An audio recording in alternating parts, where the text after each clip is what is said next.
heard her tell it. People on the streets say Sabrina speaks. Tune into the show, she will let you know. Tell all your friends and family.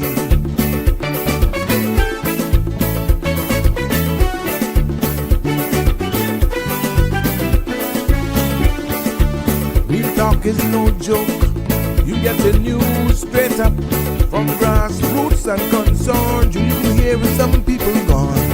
So tell all your friends to tune in to Good evening, Cayman. I'm Sabrina Turner, and welcome to Sabrina Speaks, your daily dose of clarity, truth, and community insights.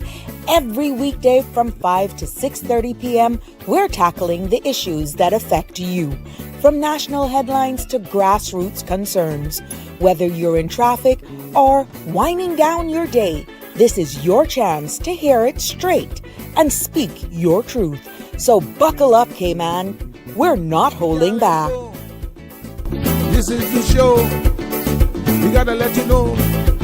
Now we got to go.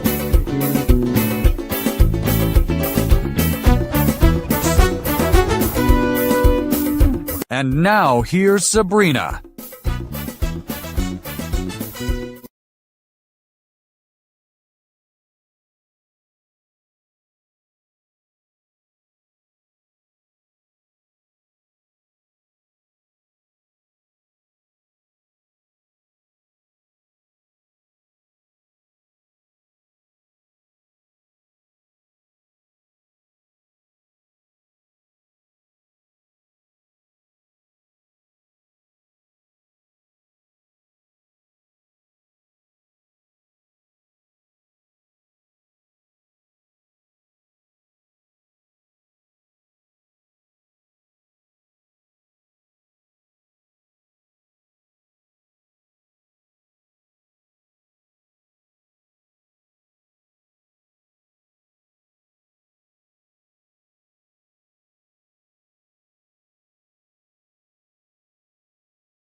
For you. Yes, that is what it's about. And it is just a pleasure to be back here with you on this Thursday. Yes. Heart to heart. Yep. Happy Thursday. Keep it simple. Keep it peaceful. Keep it together. And always be grateful to have another chance to do what you love doing. That's profound. That's deep. And I'm hoping that as you embark on this day and as you say goodbye to another day, some of you are waking up to a fresh start, a new morning, kicking off for your Friday early. I'm hoping that you had a very productive day. You're optimistic, you're happy, you're making the best out of whatever life is throwing at you, because you are the mastermind. You are the craftsman for your own path, for your own road. And, at the end of the day, who cares what anybody thinks about you? That's their opinion. Believe in yourself. Yeah, but this episode of Sabrina Speaks tonight is open mic. The mic is open. But not just for sound. It's open for you, for truth, for pain, for hope, and for the voices that often go unheard.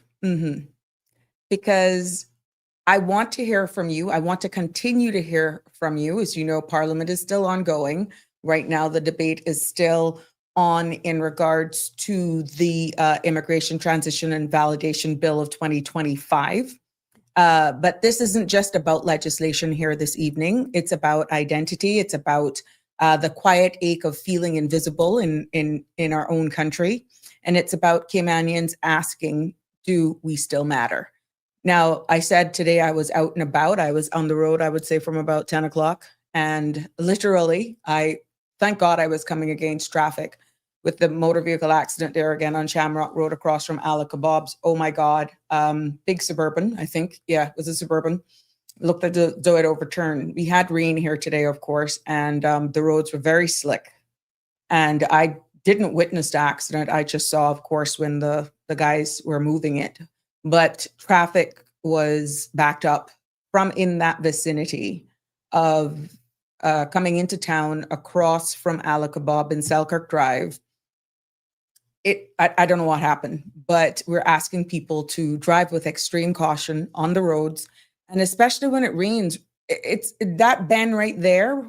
There's always standing water on the opposite side of the road, and cars coming from town. Sometimes once the standing water is there, they can hydroplane. But not only that, the water from that other side of the road can spray and it can hit your windscreen. And it happened earlier on today when I was heading in that we had the first shower of rain. Of course, it came down harder after I left Prospect. But yeah, that area right there is very, very dangerous, especially when we have a good shower of rain. So I'm hoping that the occupant or occupants of that motor vehicle are okay. But it just goes to bring home the point even more about the National Road Safety Campaign and speeding and that sort of stuff, and just use good judgment, especially when the roads are wet. But yes, the content you're about to hear, including any discussions or opinions from myself, guests, and or participants, is intended solely for general informational and entertainment purposes. It's not a substitute for professional, legal, medical, or financial advice. I encourage you to consult with a qualified professional for specific concerns. Bridge Media Limited and all its affiliates disclaims all liability for any decisions or actions taken in reliance on the information presented. 345-936-8255 is the number to call to be a part of the discussion. Like any other of our shows, you are welcome to call in. We want to hear from you. As a matter of fact, I love it when you call. And I will tell you some of the encounters that I had today, which was very interesting. I think that slowed down my day, but I didn't mind. It was good to get out, to engage, and to get their people's feedback. And when I tell you, this time of the year, you're seeing Caymanians out, boy. It was really good. It was really good to engage with all of the persons who came up to me and interacted with me. It was pretty cool. We could be on the same path. It's like there's an extension of the show, even in the supermarkets. But people are hungry for information, and I was happy that I'm able to share with them. Let's get right into the weather again so that you can just know exactly what's happening in the forecast. Thanks to the Cayman Islands National Weather Service, the synopsis calls for residual moisture lingering across the Northwest Caribbean, coupled with the presence of a surface trough near Honduras, will allow for the chance of some showers across the Cayman area over the next 24 hours. From late tonight, a gradual increase in winds and seas are expected as a ridge of high pressure builds across the northern Caribbean, and satellite imagery shows scattered clouds across the Northwest Caribbean. Now, the forecast for tonight calls for partly cloudy skies with a 40% chance of late night showers and possible thunder. Temperatures will fall near to mid to upper 70s. Winds will be northeasterly at 5 to 10 knots, becoming 10 to 15 knots by daybreak. Seas will be slight with wave heights of 1 to 3 feet. Now, tomorrow's forecast calls for partly cloudy skies with a 40% chance of showers in the morning. Please, please, please be careful on the roads. Decreasing thereafter. Temperatures will rise near the mid to upper 80s. With a heat index of 91. Winds will be east to northeast at 10 to 15 knots, and seas will be slight to moderate with wave heights of 2 to 4 feet, becoming 3 to 5 feet by the afternoon. There will be a low tide at 10:44 tonight, a high tide at 5:33 in the morning, and a low tide again at 11:19 a.m. The sun is setting this evening at 5:47, and tomorrow's sunrise will be at 6:50.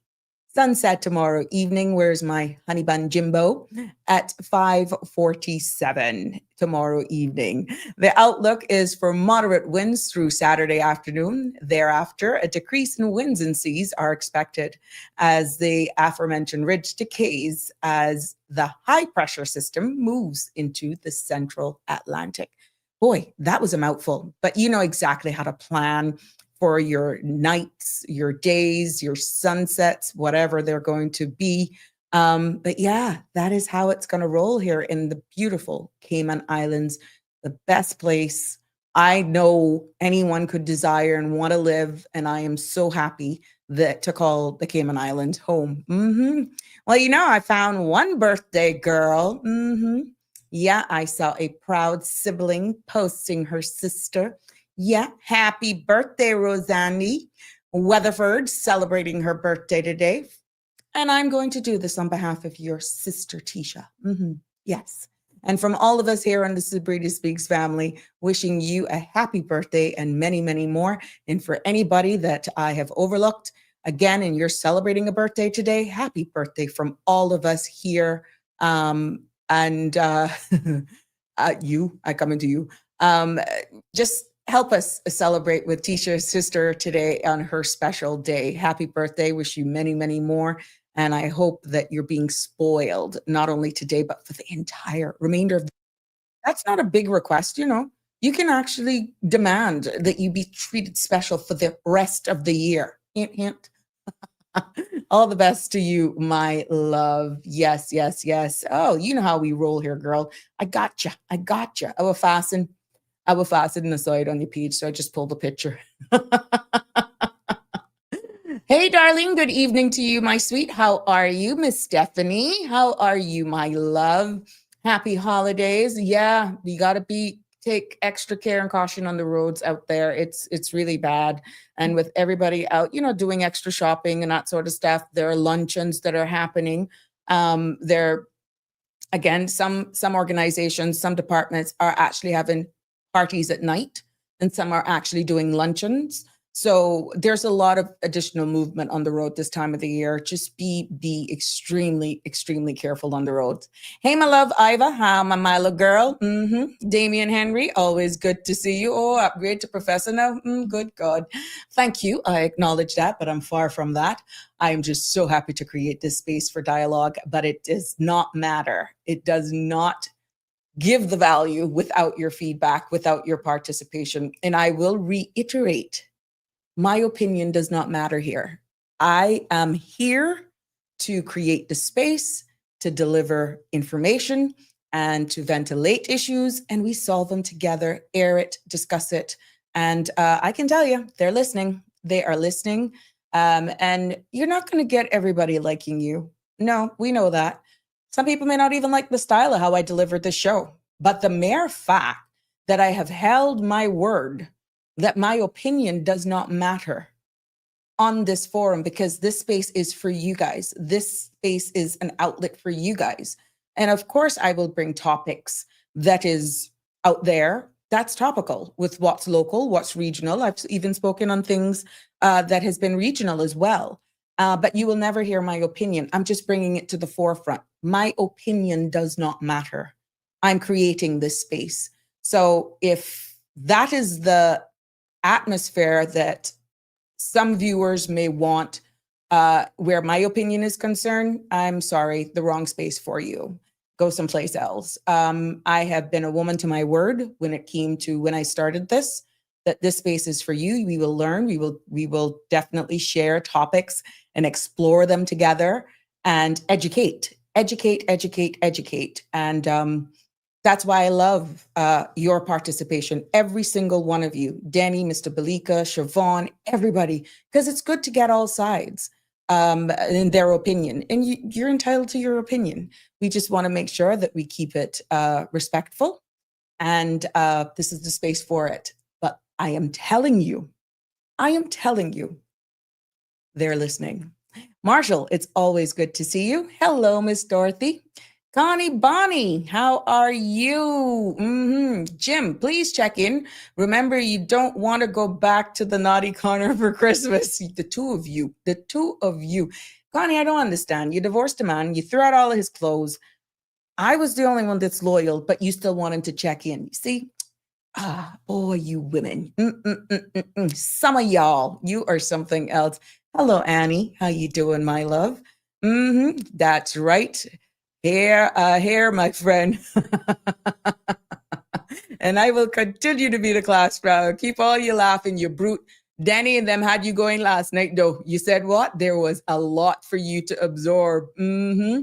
I got that feedback today. Just to be just now that I've pretty much acknowledged. Hey, Miss Gina, how are you, my love? Oh, God, you go, girl. Go, boyfriend. How you doing? Christmas coming. I got one word to say to you. I'm not even calling your name. They can see it. Jasmine. Yes, good evening, everyone from cold, Connecticut. You go, girl. Happy holidays. What you drink over there? Hot cocoa or Milo? What is your favorite beverage, or you go to the adult beverages? Now that we've gotten this and we've acknowledged all of you, thank you for joining us. Thank you for being a part of this space. And like I said, 345-936-8255 is the number to call to join into the conversation. I hope that the MVA the residual traffic has actually weaned now, and any traffic that is just a regular 5 o'clock traffic. But in this case, the traffic would be coming from town heading east. But I saw the amount of traffic that motor vehicle accident caused. I'm hoping that that's cleared now for all of you who are hot milk. Oh, okay. All right. Well, we drink Milo. I drink Milo. And some other stuff as well. But yeah, good for you. Well, enjoy the temperatures. Just send us some cool breeze. Yeah. So at the end of the day, today, I just want all of you guys who are in traffic going up or going home to just be cognizant of that there could be some delays. Let's hope good. Just hope that everything is cleared and everything, you have an easy commute home and you have a wonderful evening, no matter what you plan to do with it. But yeah, extreme caution because there's still some standing water on the roads. I was out and about today, as I said, for those of you just joining me, and I did the big thing of grocery shopping. I really wanted to get it out of the way, and I didn't want to do that this weekend or even into next week, unless if you're real Caymanian, I'm quite sure a lot of you have already probably gotten your meats already seasoned and all that good stuff. I just needed to do general grocery shopping. And for the 3 places that I had to end up going, that's how bad it was. I want to thank everyone for coming up to me and just acknowledging the show. I was humbled. I was like, you listen to me? And the conversations that ensued, the amount of respect and the feedback received was, thank you. We're learning so much. We want to thank you for taking time to do that. And then there were the infamous immigration questions, that sort of stuff, and scenarios. And then what came with the exception, and I must say I interacted with straight up to stop and talk in the aisles with a total of at least 10 people, right?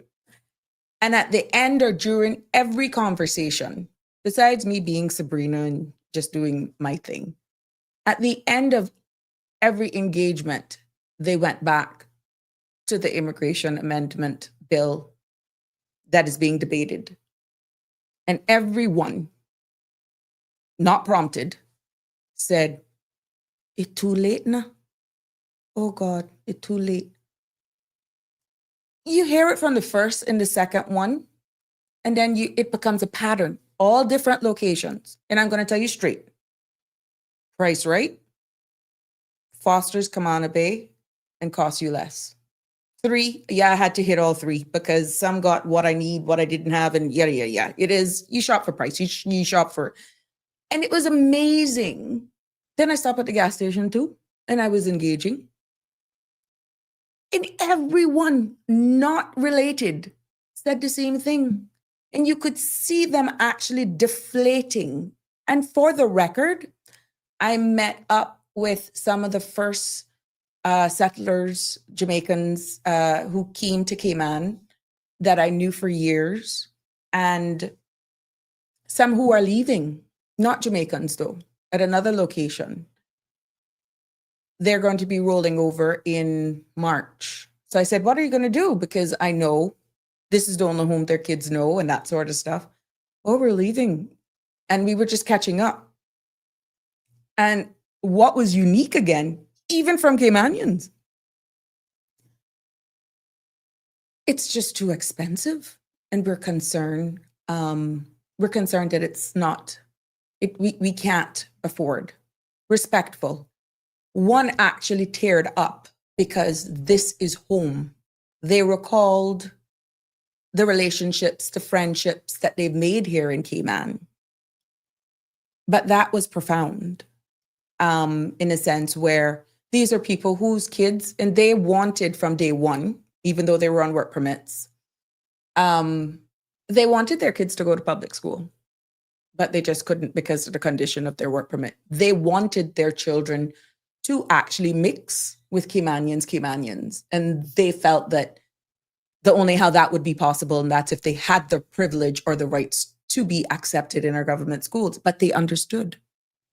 So that was good, actually engaging with a lot of my locals today, a lot of Caymanians, and we shared stories, of course, exchange, brief top-ups, how you doing, that sort of stuff.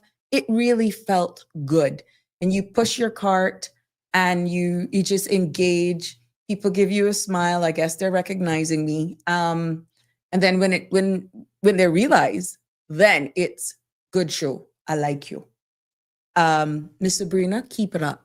And I can't, of course, mimic everybody, but I did that deliberately to show you the diverse engagement that I had. And it's good. It's good. So obviously we're on to something here. And I want to thank every one of you for your support and continued support here on this show as we continue to educate one another. But yeah, it was really good to be out. I still have not finished unpacking because I'm disgusting. I like to pull all of my stuff forward and put whatever to the back. And yeah, when I pack in my bags and packing the groceries in the bag, I have to make sure that of course it makes sense. All the coals are in the coals and all the tins are in the yeah, I'm sick like that. Tell me if that's an issue. So that when you come home, you know, you pick up that bag and this one has to go in that cupboard. This is all the cold stuff. But for me, it just makes sense. You organize it from the time you're at the checkout to it so that it's easier when you're offloading. Unlike some people in my household who sometimes help, they just put it in the shelves all over the place. And oh my God, you can see the smoke coming through my ears. But it just makes sense. Do it right from the beginning. So yeah, that's a high maintenance. And again, I've shared another little secret with you about me. I am very particular like that. Any vegetables and stuff like the sweet peppers, that sort of stuff that I have, if there's any remaining and I'm topping up because it is the holidays, we're going to be cooking. I try to make sure that they're to the top and you use the older ones, of course, to me first, because to me, that just makes sense, right? So yeah, that was my day. So I'm pretty much in for the rest of the week. And yeah, I could hit the road this weekend with family. So there you have it. Hey, I saw some interesting headlines today. And this goes for persons, and it's on the CMR.com Facebook page in regards to any Caymanian applying for a US visa that you're now going to be required to share. You could be asked to share your social media history for any US travel, especially with your visa application, for 5 years worth of your social media history when applying for a visa to enter the US. This has been something that the President of the United States is now going to put in place. And some people there's mixed reviews on that. But yeah, that's in their effort to clamp down, I guess, to see what you've been on, what you've been saying, and all this sort of stuff. So take heed. So I can see some cleanups for all of you who are very anti, or it's going to be interesting how that plays out.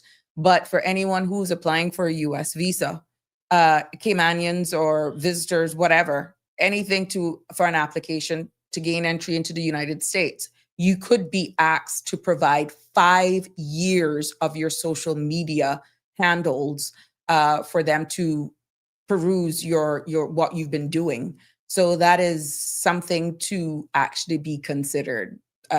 Yeah. Who's got their turtle and fresh beef? I'm getting my beef. I don't eat turtle. Oh God, no. No, I can't eat him. But I do. Esther, I'm not so sure. This is a question. And Esther also. Okay, yeah, you're telling me that.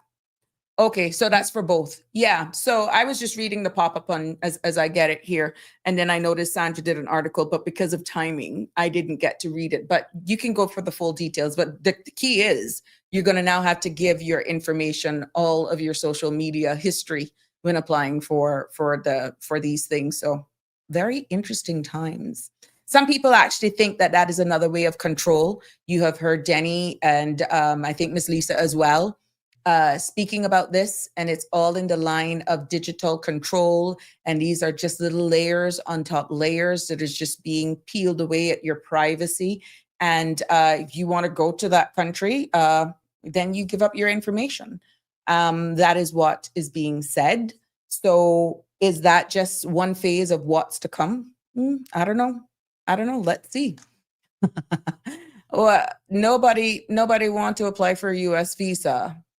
That's a breach in a sense, disgusting. Well, not for when you want to go to another man's country. When you look at where this digital footprint is going, my love, they can ask for anything. You want to go there? These are the rules.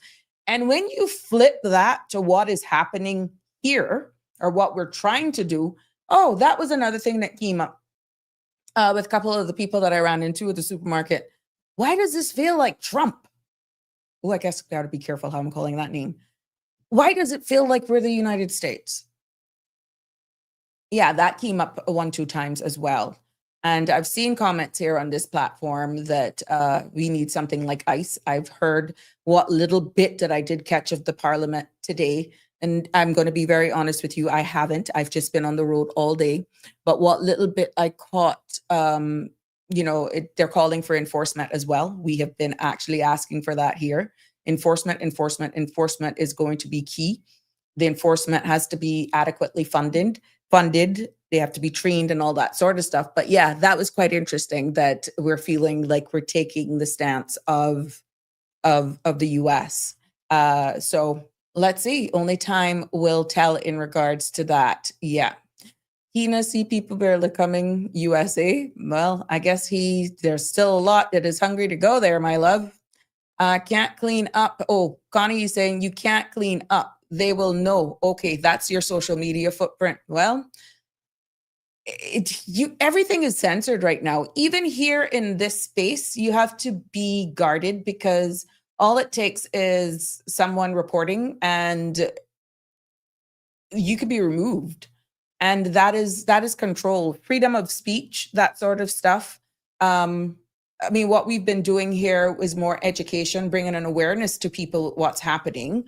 But that's about it. And it's not because we're not going to get into some eventually or at some point in time, there will be, like now, this is very topical because immigration is very topical still here in the Cayman Islands because it's ongoing. And I think people are really feeling that they have lost the ability to have their voices heard or feel as though they value. But at the end of the day, we're seeing this happening in other jurisdictions as well. What I'm feeling is that now it's only recently that locals have been really paying attention. Caymanians, natives have been really paying attention and bringing it forward the way we have done in discussing it. me being nonpartisan, just delivering it how I interpret it. I'm just putting it out there in the public's domain, what is being proposed to put into law here in the Cayman Islands. So if some people are feeling that this is almost feeling like another jurisdiction, i.e. the United States, let's see. If that is the case. Are they being inspired? If other jurisdictions are trying to combat illegal workers, that sort of stuff, but it's how it's done, I think, is what people are actually are concerned about. Yeah. So at the end of the day, it is this and everywhere else is right now trying to curtail immigration. And we're seeing it also in the UK. We're seeing it regionally as well. So let me repeat, at no point in time has anyone ever on this space said that we did not need immigration reform. It was actually the space where we were saying it's how it's being done. And I just want to make that abundantly clear that even in the House, what little utterance I'm hearing, or what utterance I'm hearing, is that everybody's in support of immigration reform, but there are just certain areas are not going to achieve exactly what was being asked. I will also reiterate the fact that this has nothing. I have no skin in the game when it comes to political parties, when it comes to this space. I'm just delivering. And again, it's working. We have created that environment where, and I am so happy that you are actually engaging.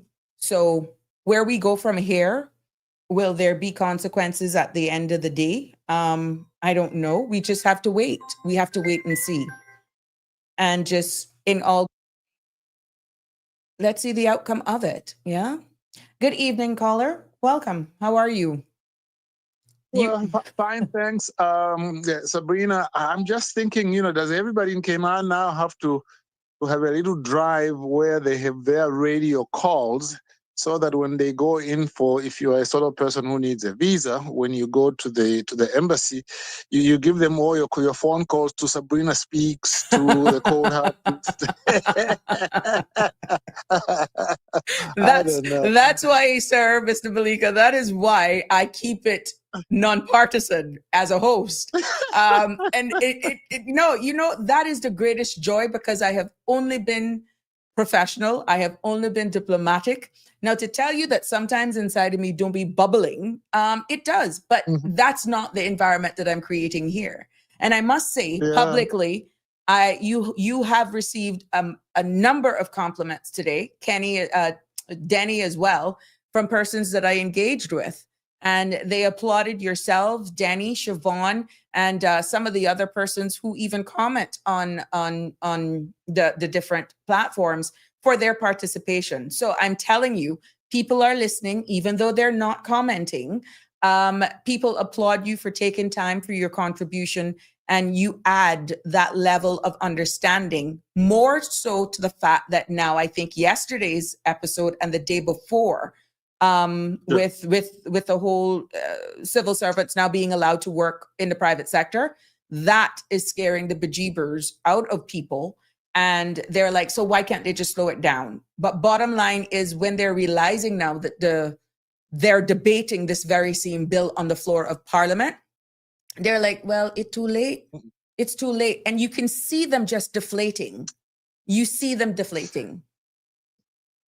Yeah, you see, this is, well, first of all, it's always good to be appreciated. I mean, I'm the old Catholic boy. I'm no longer Catholic, but I was brought up pretty much in a Christian environment, and I still adhere to a lot of the beliefs. And I was told that when you are part of any society, make a positive contribution if you can. because if you do not, actually that is sinful for you not to make yourself available. So I live by that precept. But on top of that, some of the names you mentioned there have inspired me as well. Another person you'd have mentioned, of course, is Lisa Prendergast. Yeah, you know, Lisa. she's another one who you know, I've interacted a little bit with, and I really respect her views as well. Even they didn't remember Carrie's name, and they said even Kim and Brock got a representative, and boy, we learning from her. Yeah, and Carrie, I mean, she's very passionate, of course, but she's got a lot of content. I remember way back when she was. She hosted 1 or 2 shows for Woody Da Costa on Costock, and she invited me over, and I you know, we spoke about some issues there. And one thing that I always compliment her about, particularly on air, is that she's got one of the best voices you can ever have. You know, a lovely voice. Yeah. So what's on your mind today? Have you been listening? Because I've been out and about getting references and, you know, taking all the love for you. Well, that's you are vicariously receiving the praise. Well, that's good, because you also deserve praise because of the way you direct the conversation. It always helps that when we call in, some of us are kind of opinionated. It always helps to have somebody balance there. Yeah, balance to say, okay, how about this? How about the devil's advocate? Right. Because I always believe that, you see, by getting voices that are perhaps different from yours, or perhaps even opposing you, it helps you to sometimes to refine your views as well.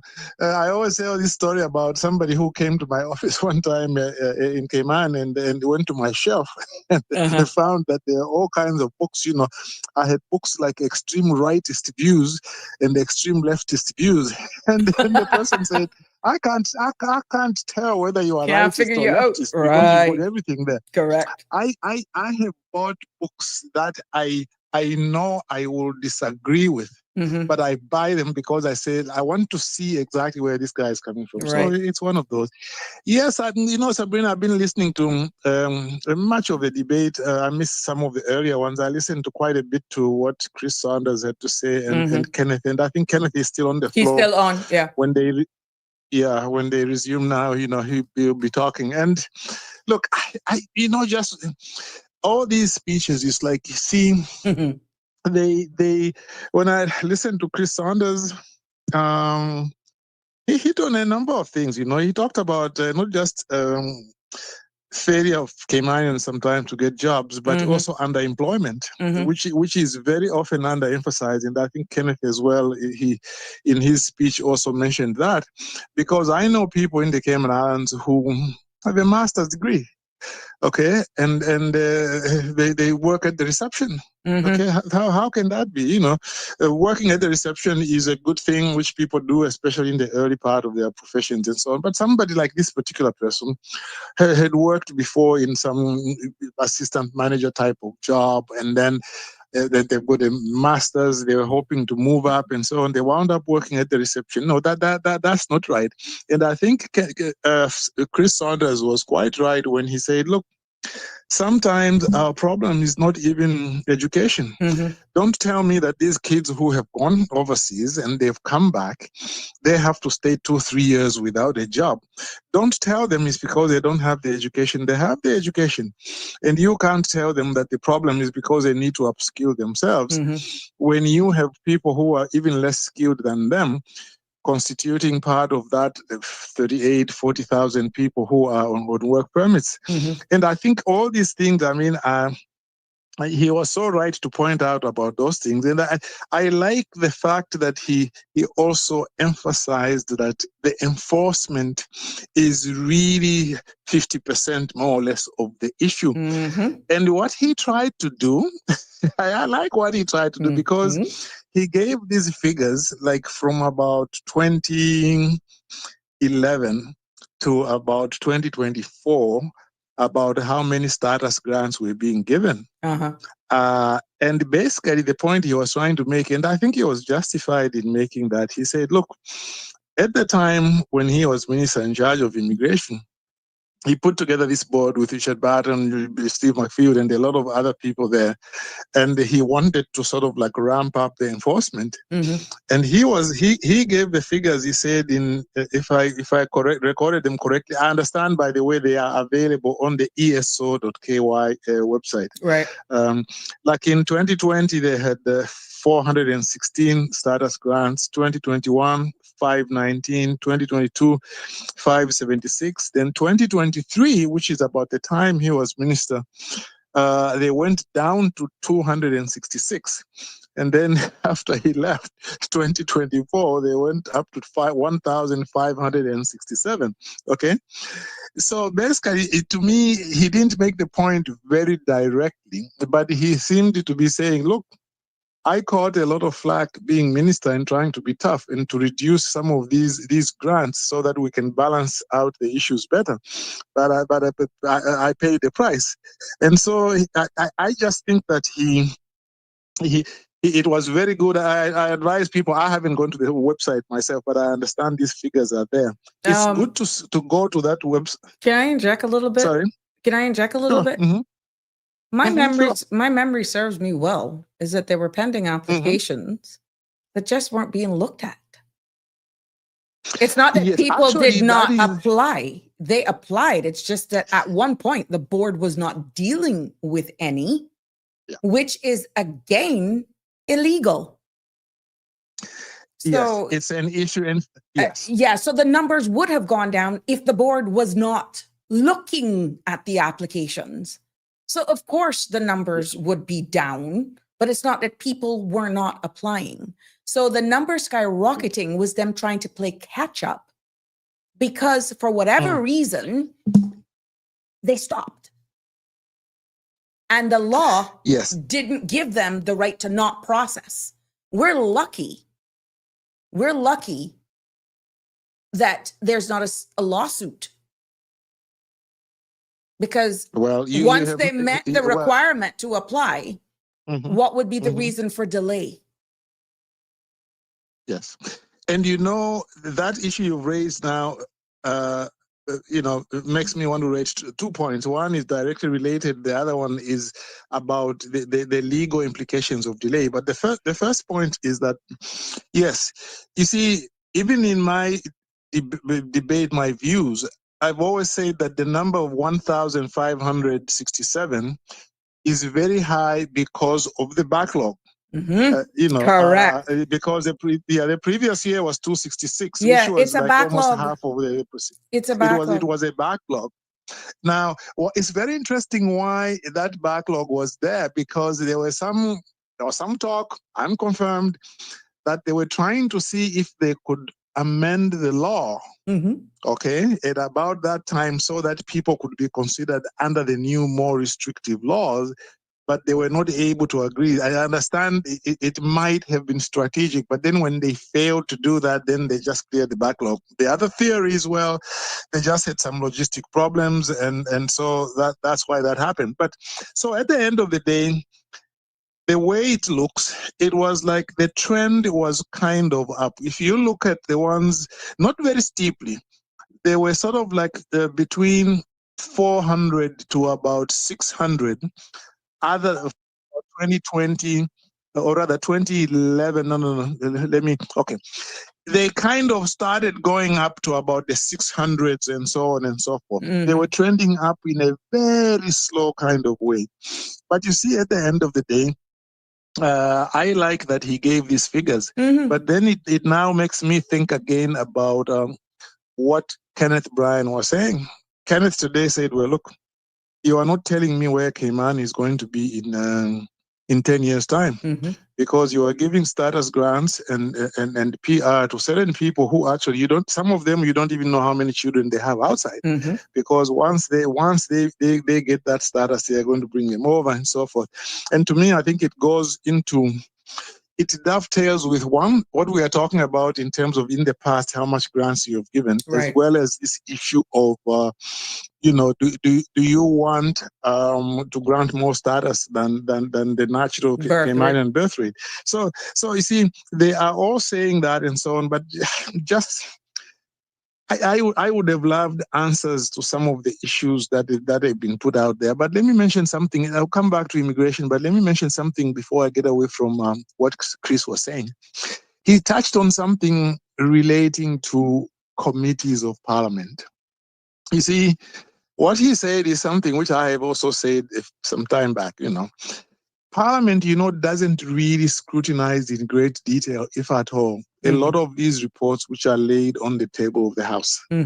Like, the deputy governor will get up and say, oh, this is a report from the civil service. I lay it on the table in the House. Do you want to debate it? Well, there's no debate. I would like to thank my colleagues for their tacit support. So you find all these reports, a report from the Ombudsman, report from the DPP's office, then the judiciary, all those, generally speaking, in a proper parliament, and this is the point he made. He said, if you want to be a parliament, be a parliament. If you're a proper parliament, you'll have committees which scrutinize these reports.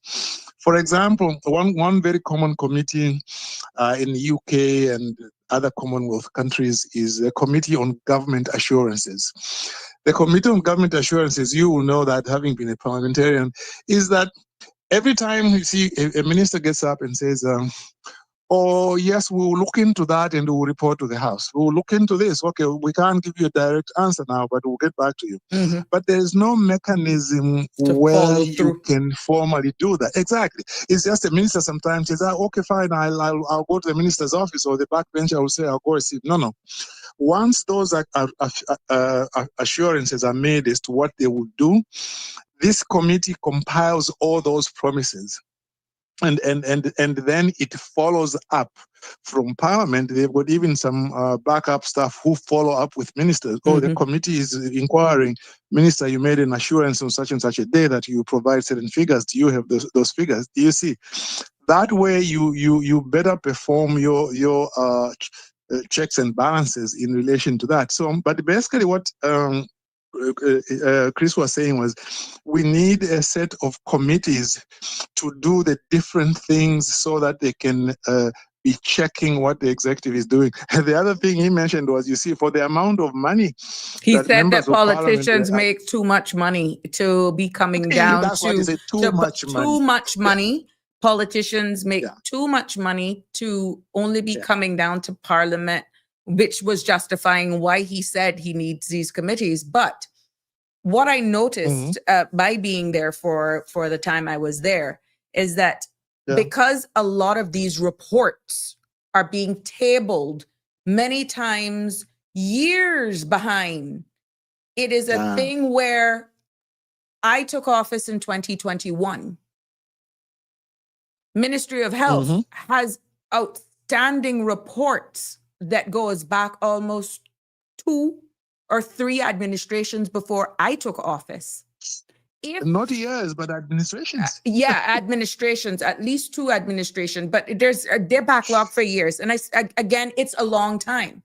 How could I have found myself, and even with our audited opinions and that sort of stuff, even when Windows reports were to be tabled, how was I going to be giving a detailed report on something that I hadn't even thought of running for politics then?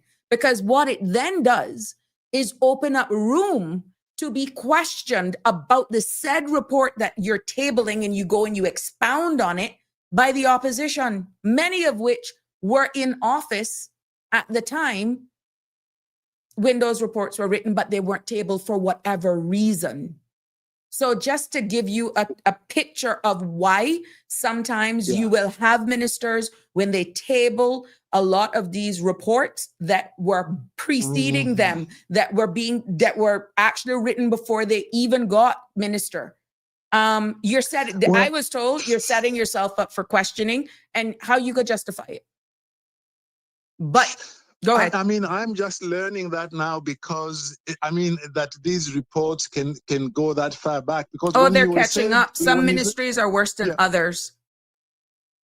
Wow. And when I used to write legislation, what we used to do sometimes is we would say that if you create a body, say like the Ombudsman or anybody like that, you would say that at the end of the year, the minister shall lay before the House. Some of them are outdated, sir. Yeah. Some of them are really behind. Yeah, exactly. And sometimes, we would say within 3 months of the end of the year, like there's a time limit.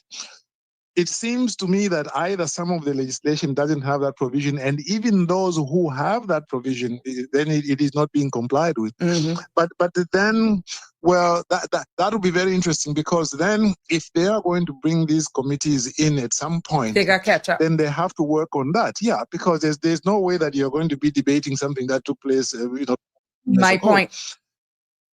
Yeah, my point. So I mean, that's very, very, very. I mean, I wasn't aware. I mean, somehow I had assumed that these records. No, some of them are behind. Some of them are really behind. Till I would be like, my God, I wasn't even thinking about running. I that was the furthest thing away from my mind. How am I going to be reporting on this? No, and you will say the line. You get advice. How do you deal with this? How am I going to report on something that I don't know? I almost putting myself to be held accountable if certain things wasn't brought forward, which is why sometimes it was nerving to, which again, they have the right as an opposition. While sitting in that ministry seat, there were just certain things coming up about NGS 55, the infamous cynical that Ministry of Health only pays the bill, that some of the opposition who were in the seat were asking me that they knew the answer of, and holding me responsible for stuff that they knew it was playing catch up, which is why I asked the ministry's team. I said, okay, fine.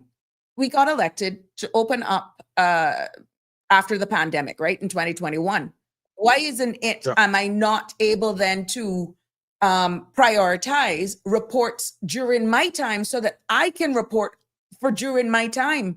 And I got told that that's not how it works with I think it's the Ombudsman's office. Whatever year they're working on, once they're finished and they're cross their T's and dot their I's, and once that report for whatever year they're working on, I'm the sitting minister at the time, I have to table it. And I'm like, but they're not making me look that I am not doing my job. Or when I was a minister, when I was in office, that I was behind.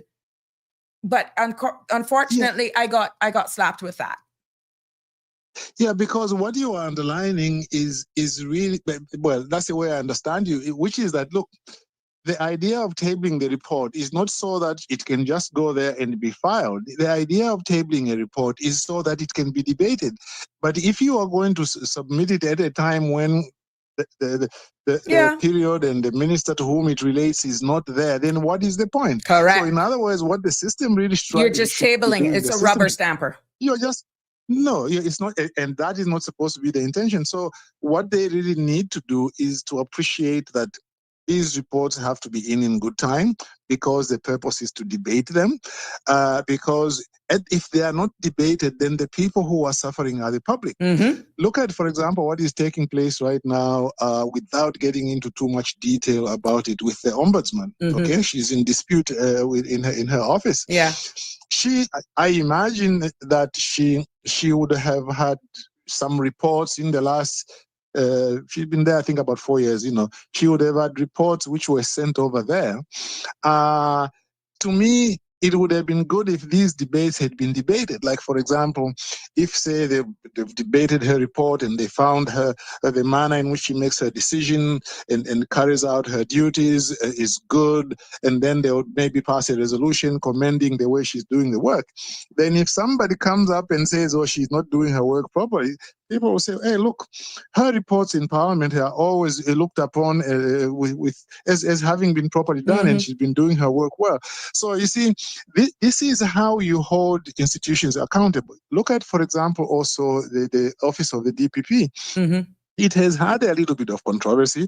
They sometimes have prosecuted people where the complainant didn't want to proceed with the matter, and sometimes they've not prosecuted certain people. Right. And those are reports which, once you go to Parliament, they are supposed to be debated. I mean, the Parliament is not supposed to tell the DPP who to prosecute or not, but they can look at what the trends are. And say, well, look, we don't see that you should have prosecuted this one and that one and that one. What is your policy? Tell us what your policy. If you don't, your policy is not there, then you need to work out a policy. Correct. You see, that is the way it's supposed to happen. But at the moment, we are left with the talk shows, which are valuable. Like when this young man, the 17-year-old young man, his case is now in court, and he was arrested for inconsiderate driving. Yes. Which in his case was splashing water while he's driving, that was inconsiderate driving. So those are issues which should find their way into the report of the DPP. And at some point, the parliamentarians should have a chance to be able to discuss that. I really think that is something that needs to be looked at. There will be issues, of course, this is a small parliament. You can't have too many committees. In big parliaments, they have got committees which have got as many members as the members of parliament in Cayman. Okay, so you have to do that. It's like, I don't know, when you were a minister, did you have cabinet committees? Yeah, we had committee stage. Yeah, we had different committees. I was HR at Parliament. Yes, I was HR subcommittee chair. Yeah, but I know in Parliament you've got some, but did you have cabinet subcommittees? No. Committees of cabinet? No. Exactly. Because I found also when I was in government, there were no committees. And part of the reason was it's so small that how many committees are you going to have? 2 people with a committee and so on and so forth. Now there would be times where two ministers would have to work, let's say, on a particular project. Then they partner based on the close connectivity of the ministries and departments. But to say outright committees, no, not like how it is at Parliament. No, not for cabinet. And then, like they were not structured committees. They were sort of like ad hoc. Based on the subject, based on the project. Yeah, and then I don't think that you can criticize that because it's a small cabinet, and you don't create institutions unnecessarily unless they are necessary. In the case of Parliament, they may need 1 or 2 committees, to be able to deal with certain other areas in addition to the committees that they have now there. But otherwise, it's been very interesting, this debate. I mean, I heard that everybody from the government side spoke today. That's weird. Again, I was out shopping. I was out doing my own stuff. I've never heard of that before. I mean, they have a right to support their minister, but it's a little weird. Yeah, like I guess because of the nobody wants to be left there to say you never spoke in favor of Caymanians about the immigration stuff and so forth. Okay. So I think that was the reason. I found it very interesting that Kenneth mentioned that 4 of the MPs now in the government were actually against drastic immigration reform when he was in government. I mean, he specifically mentioned the Premier and the health minister, as well as 2 councillors. He didn't mention which councillors it was. But basically, he was trying to say, look, you are now talking about this immigration matter. You came to it late. And in fact, I know that in the recent past, you were not in favor of it. No. He says they could not bring immigrants. What little I caught of that, because like I said, he's still talking, was that they could not bring proper immigration reform because of the 4 cabinet ministers that left. So it tied them from major national issues. Yeah.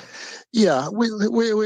But immigration reform, he can't say that me being one of the 4 that resigned as a cabinet minister was against immigration reform. So I think you misunderstood what he said. He said that they couldn't bring it forward because of the 4 who stepped down from cabinet.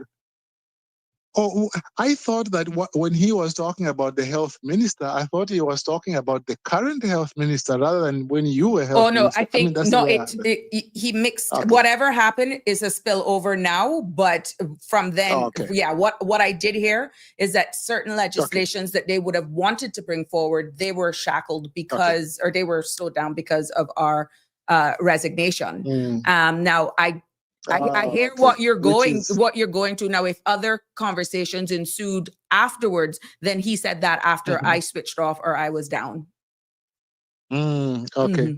Well, I mean, since part of the people who are in this government were in the last one, there's always a little bit of that, because I remember Joey also saying the same thing. He said that he said 5 of the people who are in this government were in the last government, so they shouldn't be overly critical about the last government. Exactly. He said. Exactly. But I mean, it's interesting. It'll be interesting to see where the debate goes. I mean, I thought that Kenneth did very well to say, for example, look, stop circumventing meaningful public discussion. He mentioned again that provision in there, which is like very substantive about how to determine status. He spoke also about marriages. He was saying that the provisions which they want to restrict, like people who get married, like the way they want to extend the period of time, he was a little bit uncomfortable about that. But he had some other good points. For example, he said, I understand that the director of work or some director there will have a discretion to revoke certain statuses. I think some powers, there's some powers that is recommended where the director of work for residence and employment, if granted, will be after a period of 15 years. The Principal Act provide, among other things, that the spouse of a civil partner of a permanent resident may apply to the board or director of work. I think that was clause 13 he was referring to. For residents and employment rights. I stand to be corrected. But what I got, because I was wondering, because we've been going through these causes one by one, I can just hear a bit of what he said and kind of have an idea which cause he's talking about. But I think what he felt, there were not a lot of belts and braces giving all of that power to one position. The individual there now may be who the individual is. But what if you get an individual who is just full of venom, who is a very vindictive person and is not objective and just looking at a case without actually getting feelings, then, that's putting a lot of power into somebody's hands that it could be misused. And I think I don't recall the particular provision. It's probably the one you are referring to. But regardless of which provision, any power to do something that is drastic like that, you don't want to give it to an individual. If you do, you want to circumscribe it and don't leave it at the open discretion of that person. You have to. I think that was what he was referring to. It was too open. Exactly. It was too open. You want to be able to say, okay, in this case, in that case, in that case, in that case, you can revoke. For example, sometimes what you would do is, let us imagine, okay, within the immigration law, they can revoke your whatever status you have if you told a material lie at the time. Okay? If you told a material lie. Now, if you say that the director, after making a due inquiry, and if they prove that the particular thing was a lie, they can revoke it. Now, that is something probably you can give to a director because it doesn't have much discretion. If you find that somebody said, well, I was aged 18 years old, when actually they were maybe 16 years old, they told a lie, and then you get conclusive proof, you might give them power to revoke in that kind of case. Why? Right. Because it's kind of clear. So I think he's right about, every time when I used to write legislation. Caller? Hello? Oh, I think you got muted. You muted yourself. He muted himself. Excellent conversation, though.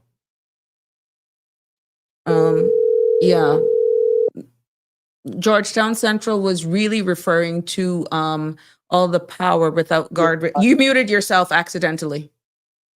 Well, maybe I pressed it too much against my ear and then it opened. So, once I get excited. So, discretion's always, you want to be careful who you give them to, what the nature of the power is, and a lot of times you want to circumscribe the discretion. I know that, for example, in Australia, they discourage, for example, in writing legislation, discourage you from, for example, writing a provision which says the director may in Right. his discretion, do ABC, because they say that tends to make certain people feel that their power is very wide. Empowered. Yeah. Yeah.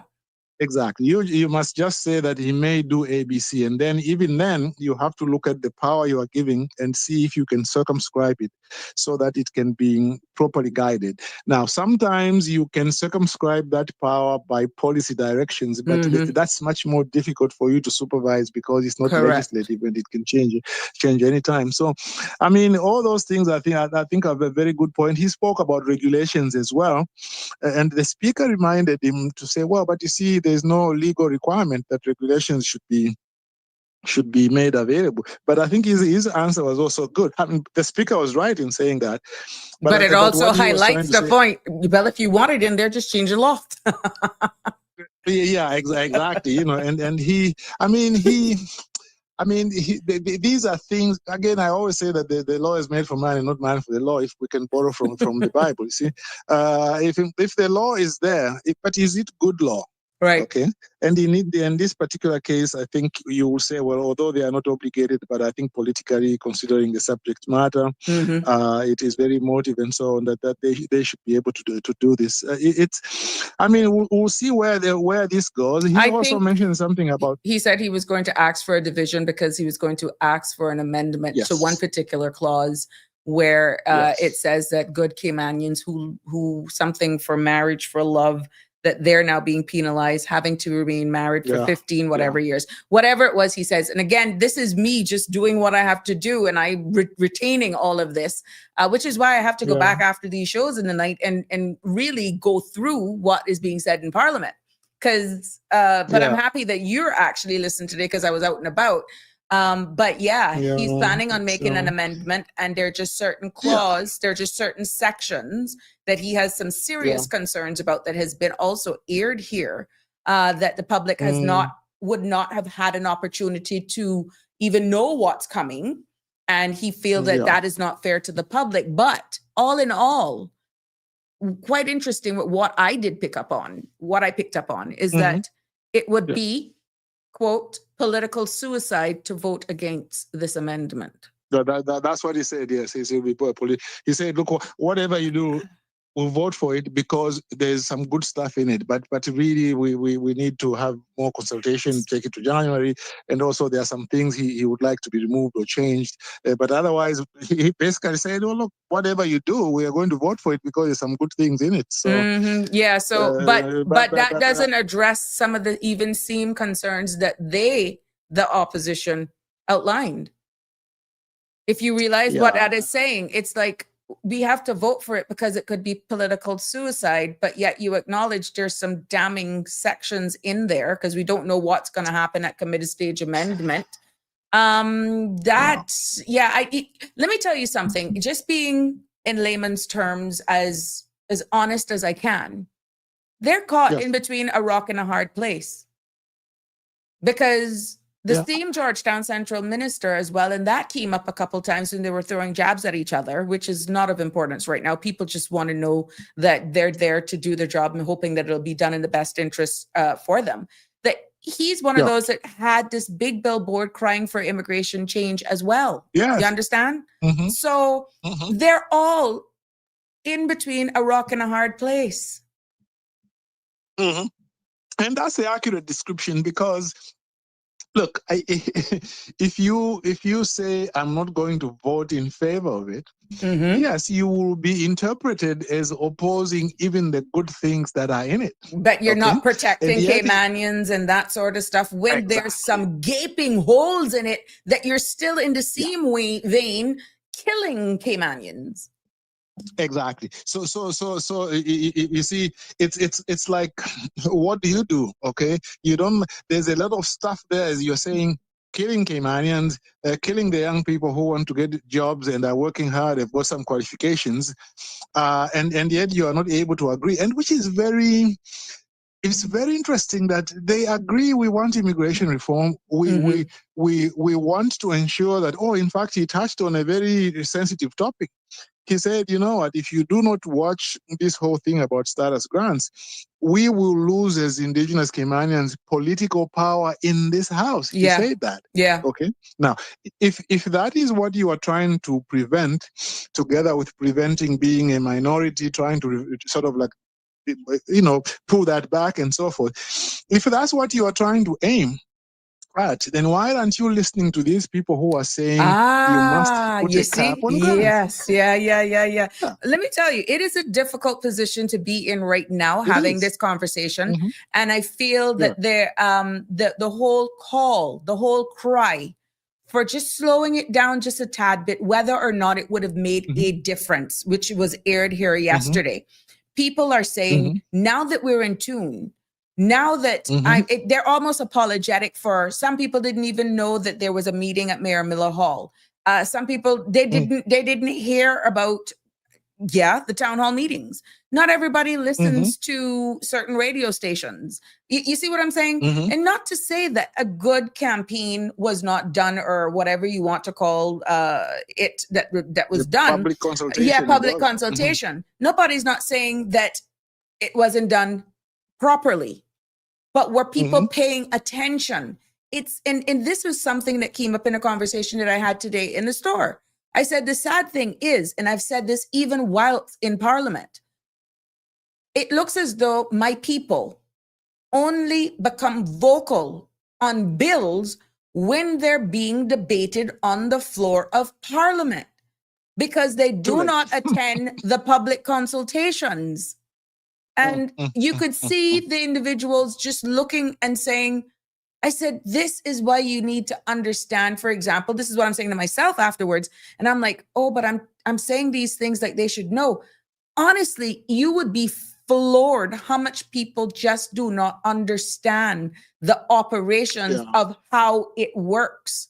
By the time that get on the floor of Parliament, what it would have gone through, how you could have participated. We say it as though everybody know it. People are just taken up with different things in their lives. And this is why people are going to feel this by not being involved, not being participatory, because they're all caught up. And there's nothing wrong with you taking care of your own life, keeping the lights on, having to do a second, third job. But where do you strike the balance, caller? Because people are just understanding now, and they're very vocal now because it's being debated on the floor of Parliament, and now they want to have their say. It's kind of late. Yeah. You know, there's a friend of mine in Cayman. Every time we have a discussion, a lot of time when we have a discussion, he reminds me of that. It's like sometimes I say something and then he tells me, you know what, people won't understand what he was saying. Exactly. You know? So it's like I have to sort of like recalibrate and say, okay, let's look at it again. And going back to what that same person was saying, was saying, well, look, once they say that, well, let's do this now and then we can do the rest later, people don't understand that later is not January, February. It could be 5-6 years. Yeah, okay? yeah. It could be 5-6 years, because the legislative program in government, I mean, there's so much legislation being done. I remember one time we were going to get a consultant to draft certain legislation, and those people said they were waiting for their legislation for 5 years. Okay, so that in fact, immigration, as you know, is you understand that better than I do, is given even more priority. But even that, it has to join the queue.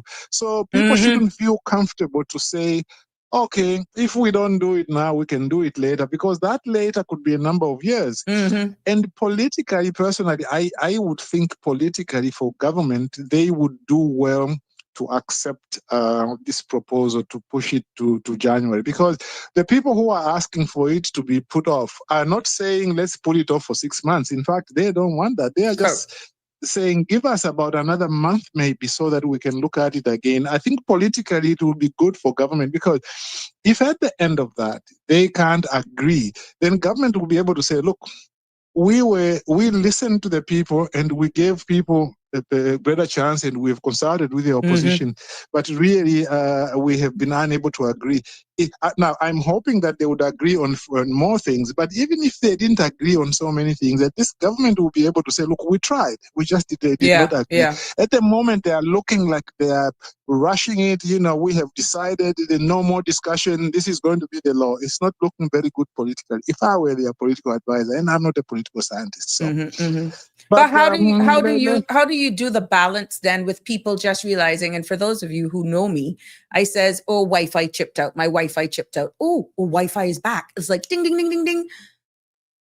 What I think what is happening now to a greater amount of people, because of how the discussions have ensued, because of how we've been sharing it. It's amazing the feedback that we got from last night's show, because people are like, oh my God, we didn't realize it. You kept putting stuff up on the screen, you broke it down. And of course, we've done what? Must be 7-8 shows on this. It's not to come after the government. It's because I am realizing that people are really not in tune.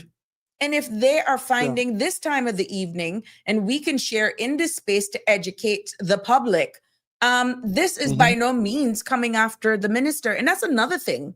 Some people want to think that I'm only doing this because I have a bee in my bonnet for the minister. Oh, for God's sakes, please get over it. No. But I can understand why, because the elections is still six months ago, right? But get over it. No, I have nothing against the government. I have nothing against the minister. I am just delivering and creating a space. So stop that foolishness. We're educating. It's like I'm being chastised for in some spaces for just trying to deliver or interpret for education purposes in layman's terms to the public. I listen to your show very regularly, Sabrina. If there's one thing I cannot say about you, is that you somehow have some a chip on your shoulders about a former minister. In fact, I think you have avoided discussing that. Exactly. And you have insisted, look, I mean, there are sometimes I say something or any of the other callers say something, and then you say, okay, I want to be devil's advocate. How about this side? Can you think about that? And you see, we can't have a meaningful debate if we are too willing to just say, if somebody says something, then we say, oh, she must be saying this because of that. No. Freedom of speech, there are sometimes you will agree with people who you like, but you shouldn't be accused of saying, oh, she's just saying that because she likes him. No. We should be free to say things. Yeah, which is why I'm nonpartisan, because you can't say, oh, well, she's only going to speak to Balika because that's her friend. No, I have taken a neutral tone. The space is here for all sides, and I'm more than able to host all of them and still deliver what we've been delivering here. Yeah, exactly. And it's very interesting. Let me mention, talking about how we try to share what we have experienced in life with the public. Let me share something which is connected to what Kenneth was saying. He said, well, look, there is going to be a declaration that certain people will have to make every year. Yeah. But you are not telling us what they are going to be required to declare. Now, usually, as you know, that would be in regulations, but again, then the regulations haven't been seen. But what I would like to sort of like share with the public is that forms, sometimes you need to be very careful what you put in them, even if they go in regulation. That's why when I used to write legislation, we always used to insist, if you want to prescribe a form, come to us, we'll have a look at it, because sometimes you will ask information in those forms which violates people's human rights. Okay? Because, for example, like in places like Canada, some places in the States and so on, you can't ask somebody on a form what their religion is. Right. because you are interfering with them. There are certain questions you can't ask because they interfere with the right to privacy. They might be not legitimately related to the purpose of the form. And a lot of times as lawyers, we want to look at the form and through the prism of human rights and other rights, so that that way we can tell you whether you can ask that or not. Right. And for the same reason, the public also need to know sometimes what will be asked for in the form. I know people in Cayman who have been fighting with public institutions because the public institutions have been asking for things sometimes which are not even in the form, which is prescribed. And then they say they want to put in the form to demand something which is not prescribed, and yet the law requires it should be prescribed. And so forms can be very important. So I do understand where Kenneth Bryan is coming from, both from the general aspect that we should see the regulations, and also that it's important for us to see what you are going to require. Okay. One time, Sabrina, I was dealing with a piece of legislation. I won't mention which one since I'm still bound by government secrecy. There's a piece of legislation they were trying to do, and then I asked this person, I said, can you tell me the reason why you want this legislation? And the person wrote back to me and told me, you are just a drafter. You are not supposed to be asking what the reason is, and so on and so forth. I was in a good mood, so I wrote back to them. I said, no, actually the reason why I'm asking you this is because there are certain rights to property under the Constitution. But those rights property have got derogations. In other words, you can interfere with them so long as certain things are satisfied. So the only reason I'm asking you why you are proposing this legislation is to see whether the reason for asking for this information comes within one of the derogations. You see?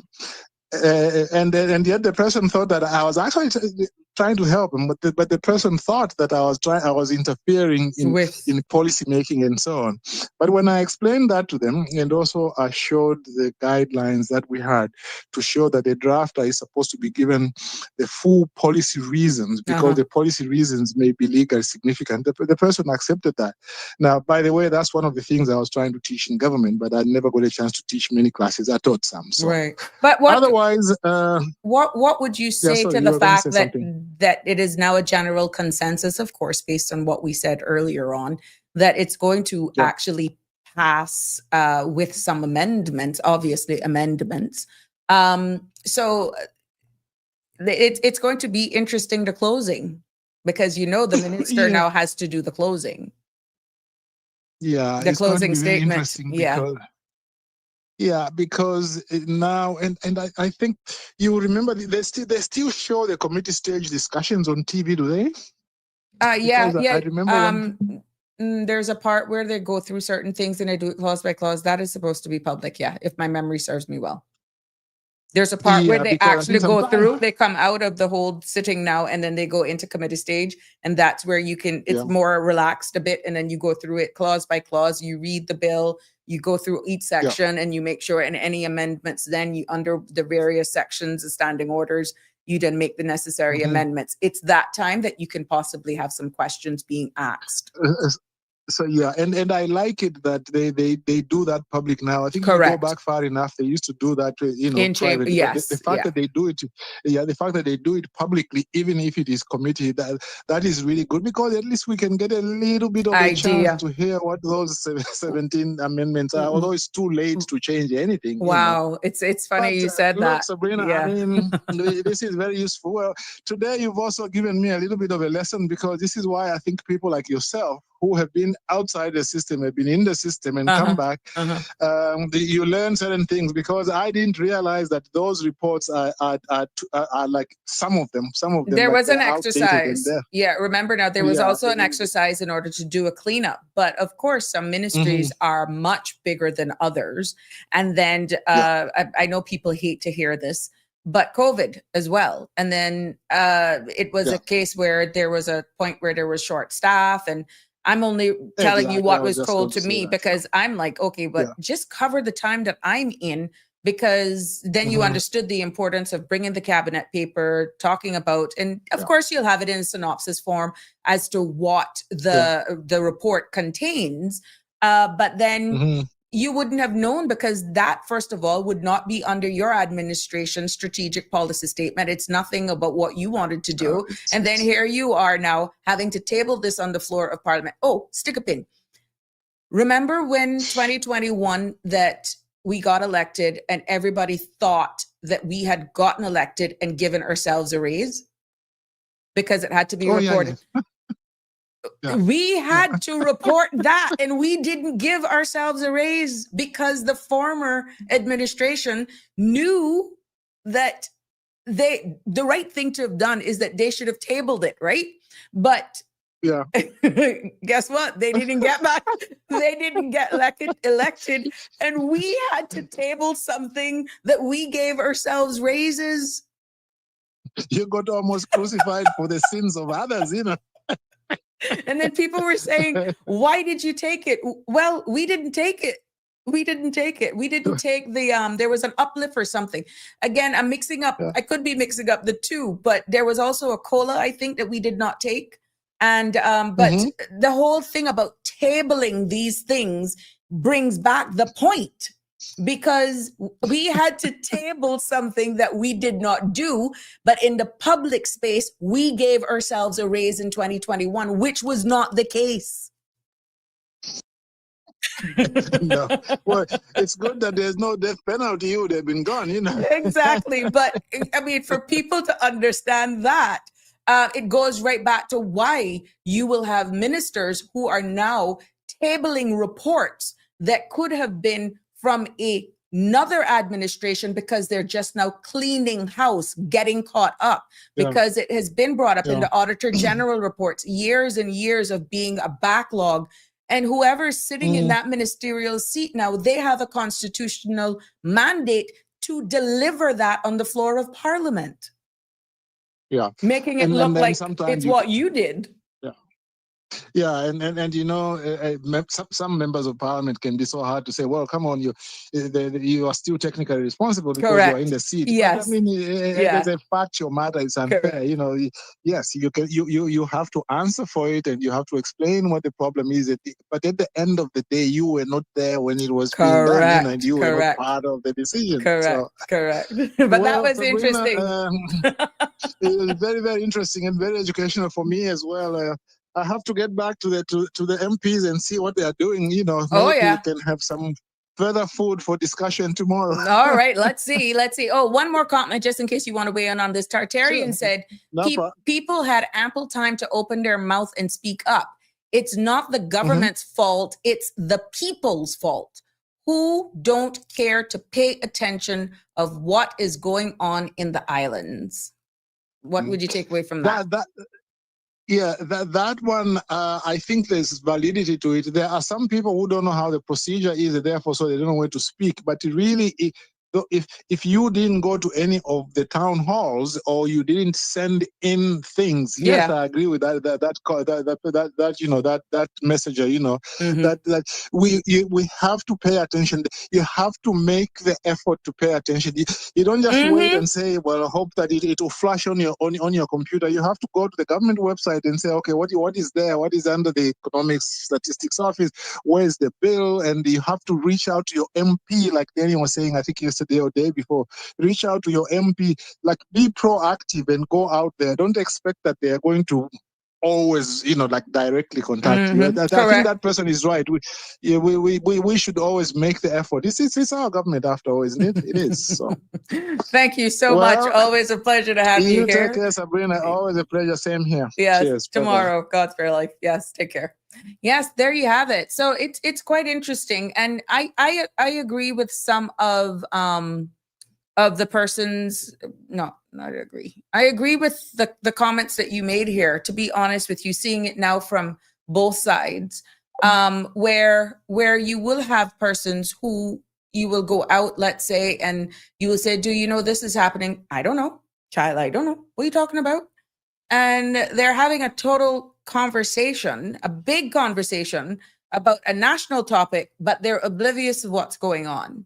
And I agree with Tartarian that we as Caymanians need to be a little bit more involved. And I feel that one of the biggest mistakes that we are making, honestly, is just tuning in when it's Parliament time.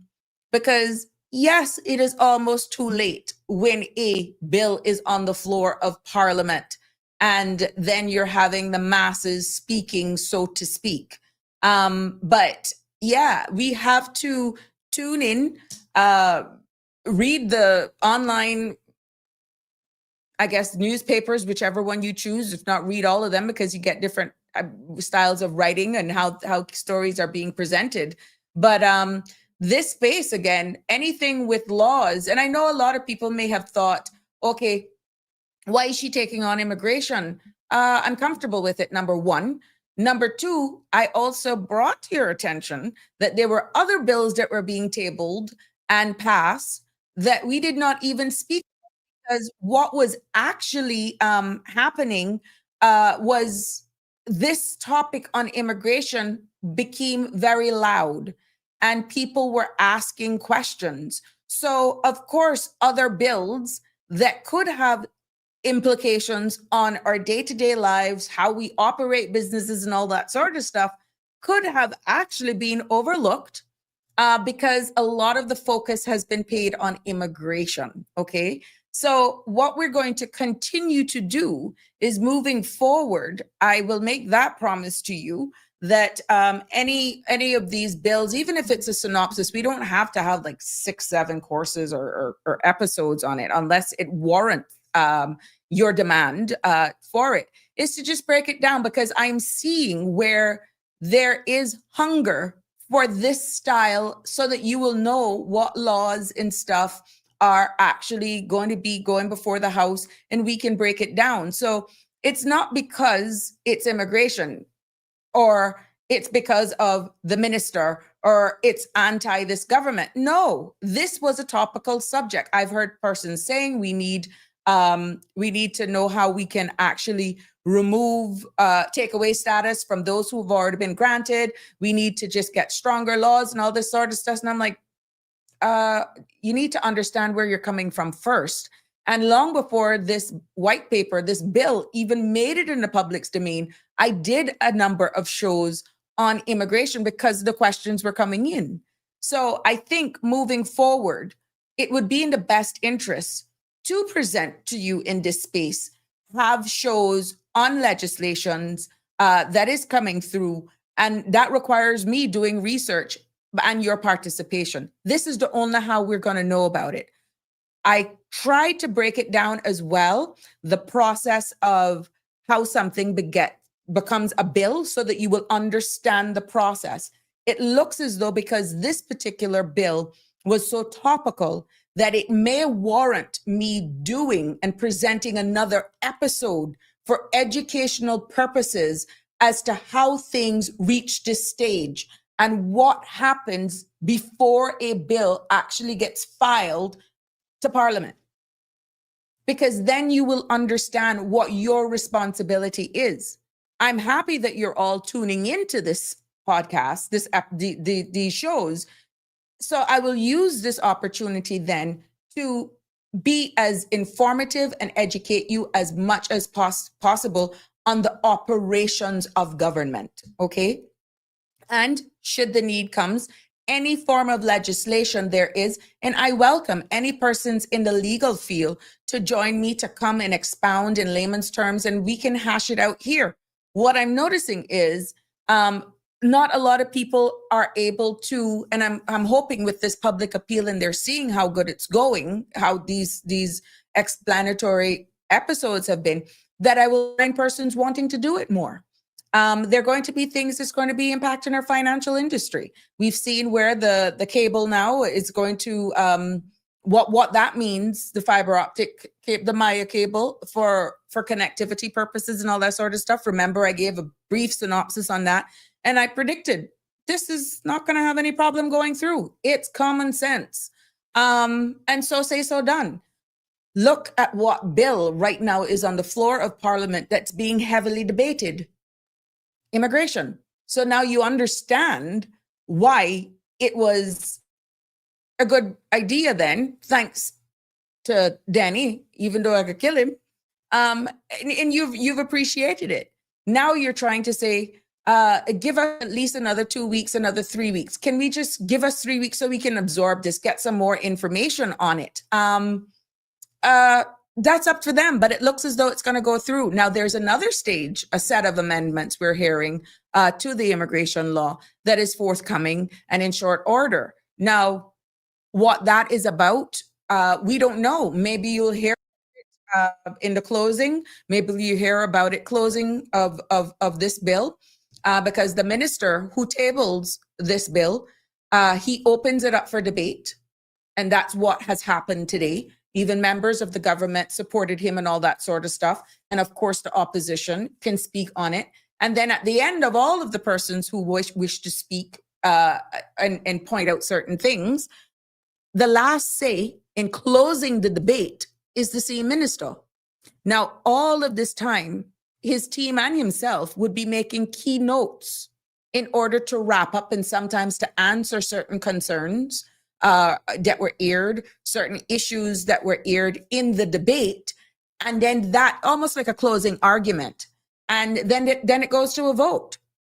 Yeah, at some point it goes to a vote, and then it goes back after the vote then, and it's passed. Then you go to the committee stage amendment sometimes with these things. Again, I'm just trying to give you a synopsis, but I promise you, I will go through it step by step for you where the standing orders is concerned, because I'm getting that a lot of you have no clue.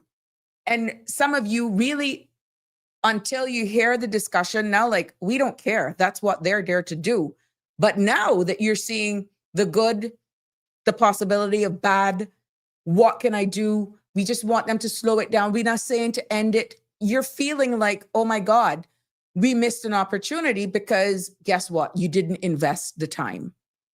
So unfortunately, these are the consequences that you are going to have to pay. But I will let you know here exactly. I'll break it down how the steps go from the idea or the wishes of the government for a specific bill or amendment, how the instructions are given, how it's then come into a caucus paper, how it goes through cabinet, how it goes through the whole process. I will walk you through all of that until it gets to the floor debate. That's the only how we can break this down, because in the next, 3 years, because April coming will be year one. So in the next 3 years, there's going to probably be a lot more amendments coming. We've heard the minister say so himself. So if you understand the process now in layman's terms, you will know when that trigger comes. We have to listen. When is the public consultation? Are they going to do an online forum? Are they going to be on CMR platform? Are they going to be on Sabrina Speaks? Are they going to be here? Going to be there? We all have our different styles in delivering our shows. And this is why it's good for them to just explore all platforms, because we do carry different audiences.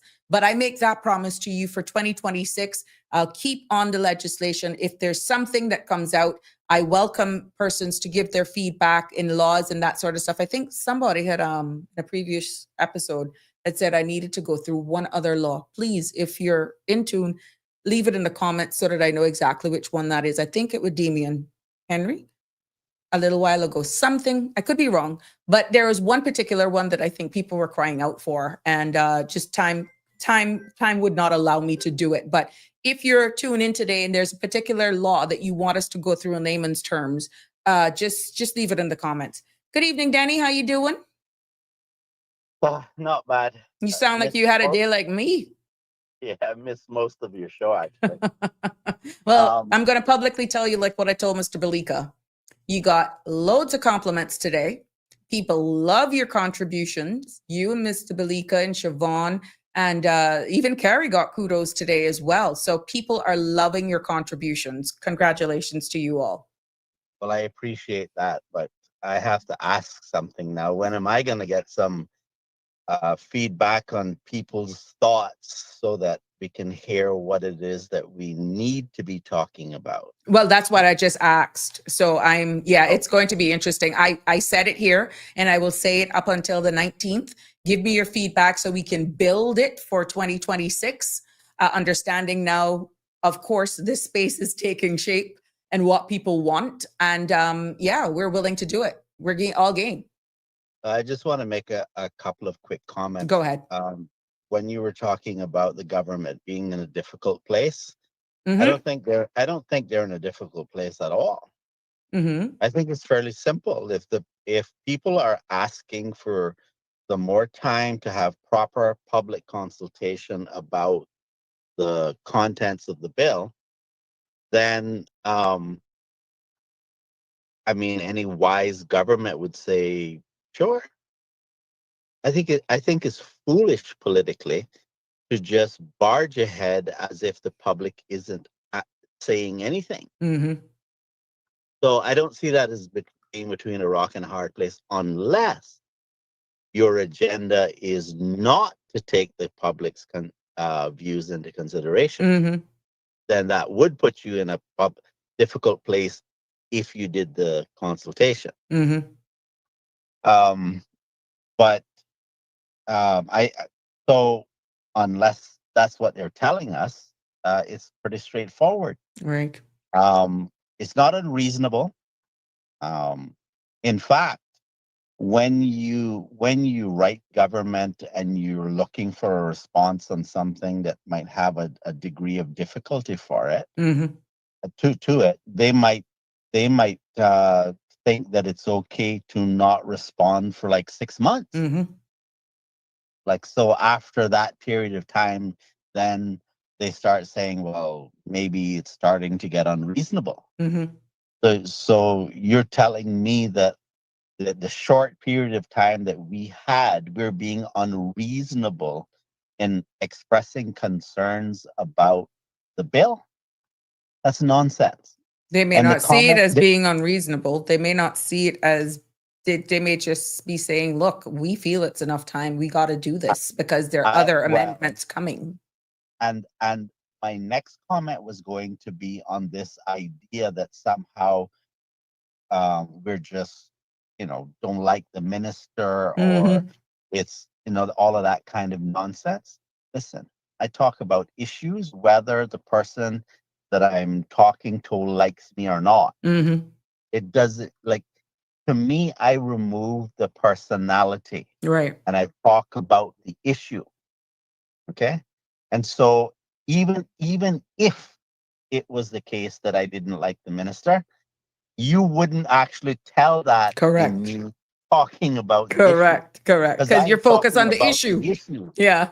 not the minister. Correct. But what that does tell me when the minister says those types of comments is that the minister does not want to hear criticism.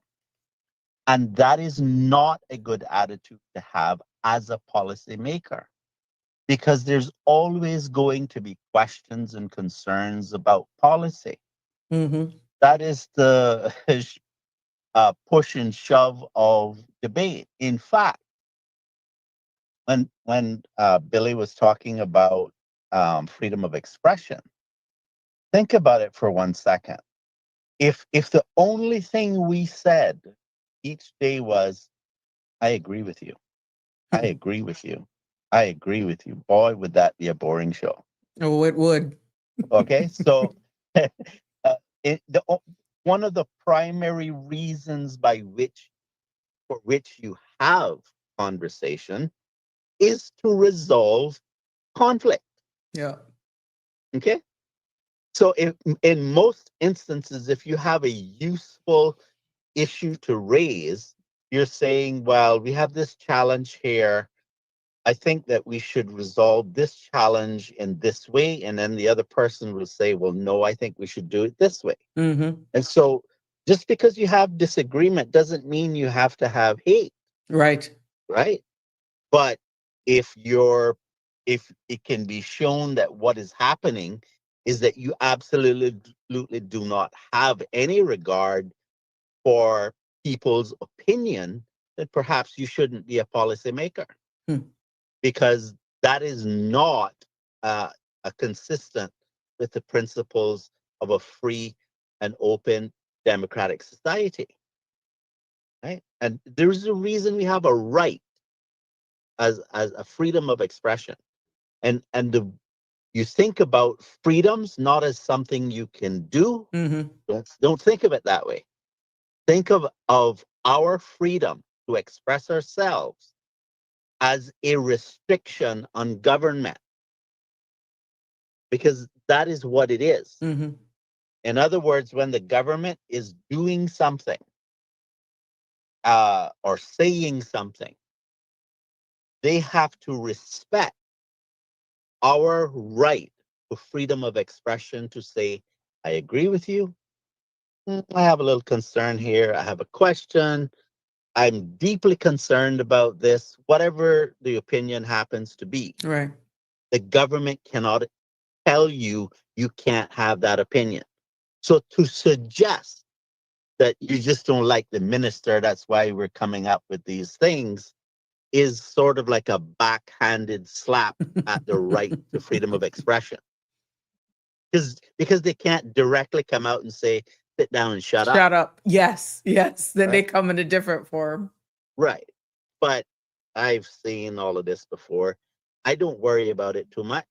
The only reason I'm explaining this here is for people who might not be familiar with what your rights are, and I might not, and maybe uncertain about how to assert those rights. Correct. Correct. Right. But so, I mean, I can't spend more time at the moment because I have to go to No, that's fine. I have to end at 7 as well. You realize we almost went until 9 o'clock last night. Well, that felt like a warm up. Well, look, I'm all game. So we got to have a lot in 2026. I'm going to build a nice thing. Thank you for sharing a lot of stuff with me. And I'm not only going to just have these conversations for conversation's sake. I'm going to tie them in and be cognizant of what's happening now and from when you've been sending it, and rebuild it from there to actually have discussion. So even though, like I said, I'm going to get some downtime as of the 19th, I will be building definitely a good presentation for the new year. And that's keeping it real with what's happening on the ground locally as well. Well, I just want to remind the public the way to get the most out of the show is to send in comments about what you're concerned about, what you don't understand, why is this happening, why is that happening. Correct. And that will give us something to chew on. Correct. And like I said, 9368255, there is you can WhatsApp your concerns or questions there. And Sabrina Speaks, the number 12, is the email at gmail.com. So I will post that again afterwards on it. But people know sometimes I get the messages late at night and I said, can you take a call? Because it's easier for me to just explain to them. But yeah, the space is definitely building. And I feel so proud of you guys for just contributing. And all sorts of people came up to me today. I hit Cost You Less, Price Right, and Foster's Cayman Bay. And my shopping trip was extended because of engaging with so much people. And they brought up your name all the time, Mr. Balika, Siobhan, and Carrie. And you're like, they're applauding you. Lisa too. Sorry, Lisa as well. Pretty much you guys, but you were front and center, you and Mr. Balika, because you guys come across like professors and I'm just staring the ship. So yeah. Well, even though some may think I have a bee in the bonnet, but they refuted that. They're like, no, you're being beaten now because you're educating us. Yes, that's correct. That you don't be dissuaded by any person saying. Yeah, I'm not. Like that. No, that's only more encouraging for me, to be honest. I would like to take this opportunity to invite the government to reconsider their hard-headed position and to delay the vote on this bill and allow for sufficient public consultation for us to actually get things right. I do not accept them taking the position that they're just going to get on with it. Mm-hmm. And I'm asking the public again, please message your MPs and ask them to delay the vote so that we can have proper public consultation. Okay, there you go. I don't accept defeat until they decide that they're going to outright reject the request. Okay, there you go. I'm quite sure they're hearing. Thank you. Have a good evening. Be safe. Yes. It is 6:51. Caller, you can call back. You will have approximately 2 minutes because I have to end at 7. There is another show that's coming on after Sabrina Speaks. But I want to take this opportunity now to thank everyone. I know I got, 9 minutes? I want to get that caller back. But we can't go into overtime this evening. So good evening, caller. You're live on Sabrina Speaks. We can't go into overtime, so I'm giving you 2 minutes at 6:51. I just called to say happy new Christmas when the time. Love you. And I'm be long because I overseas, but pray for me because my husband got house surgery in Morphet. So Oh that's no, Michelle, ma. that's what I meet up in. Oh no. After my nephew, his birthday on Monday, we were sad, but now this come up, so this is the next thing. The cancer came back, so Oh no, he got a house surgery. Yeah, he got a Okay. house in 6 months. They come back, so he got a house surgery in Morphet. He's just waiting on the appointment from the doctor now. So I'm I letting don't you know want we to be in miss for you. that. We miss you, Michelle. Yeah, ma. but- Our thoughts yeah, and prayers are with you. Just pray for me. I Yes, hope my love. everything go okay, but I'm up All there right. quick. I don't know. Yeah. All right. All right, Okay. my love. Okay. Take care. Okay. Okay. Mhm. Thanks. Sure. Okay, bye. Bye-bye. Let's please keep Miss Shelma. Jimbo, you were off.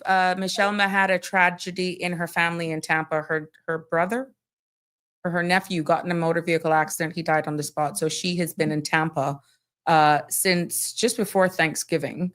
She attended that funeral. Her husband is with her, and now she's saying now he has to have a surgery. So she's off island until the new year.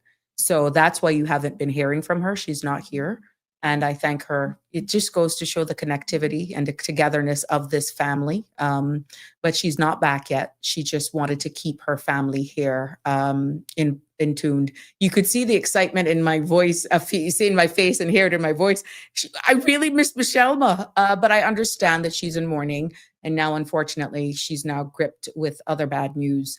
But again, it just goes to show the power of the space. We can go from hard-hitting national topics to still being human and actually take time, and people entrust us in sharing their personal stories as we embark on this journey with them. So yes, there you have it. We have now come to blessings and prayers. Yes, for Miss Shelma and her husband and family. Yeah, thank you, Jimbo. She had missed you too, you know. Oh God, she had missed you. Jim, she missed you so. But yeah, we have come to an end of another episode of Sabrina Speaks. Tomorrow it continues. It's a wind down Friday, and the conversation will continue. I'm going to catch up on all this evening's today's Parliament proceedings, and I will come back and report on that. And I didn't get to cover the. I know Sandra had on her early show the e-bikes and what that means for Cayman. So yeah, the new law has changed. There's a law that's now in effect. The Commissioner of Police was on the Cold Hard Truth this morning talking about that, and come January 2026 and what that means. So you could face costs up to $2,000, and we're going to talk about all of these different costs. And maybe people are going to these e-bikes because they're realizing certain things. But guess what? We can dabble a little bit into that along with other headlines tomorrow evening. So make sure that you lock it in here. Real Michelle, thank you so much. Yes, I'm quite sure I'm posting all of this. Yeah, Connie, Bonnie, you know how we feel with our lovely Miss Shelma. Our MPs, what Darlene saying? Our MPs are known for not answering calls and messages, so they will do this the same again. Real Michelle, he was another cutie patootie. Paul Roberts, Miss Sabrina, star, thank you so much for that compliment. I try. Shaka Zulu, how you doing, my sweet? God bless Michelle and her family. Let's keep her in her thoughts and prayers. The commissioner. Yeah, he was there on the show. So we'll talk a little bit about that tomorrow. And we'll also finish this discussion, and we can do a recap of today, and we can just dissect Parliament's proceedings tomorrow. I'm not going on the road. Yay. No more adventures for me until the weekend. But yeah, you are more than welcome, Jimbo. Thanks again, Sabrina, for another excellent show. You and Sandy are very much appreciated. We love the love. full of news and knowledge. That's what it's all about here. We're going to make it value. It's 6:56. I got to give that outro. Mwah! Love you lots. Happy holidays. Be safe on the road. Until tomorrow, have a fabulous Thursday. That's a wrap for today's edition of Sabrina Speaks. Thank you for tuning in and for being part of the conversation. Remember, the dialogue doesn't stop here. Stay engaged, stay informed, and most importantly, stay empowered. We'll be back tomorrow at 5 p.m., same time, same place, right here on CMR TV and radio, where your voice matters and your truth is heard. Until then, Cayman, take care of yourself and each other.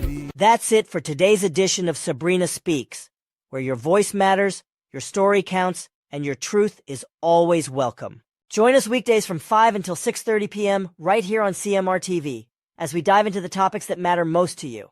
Catch the show live or on demand at cmrtv.com.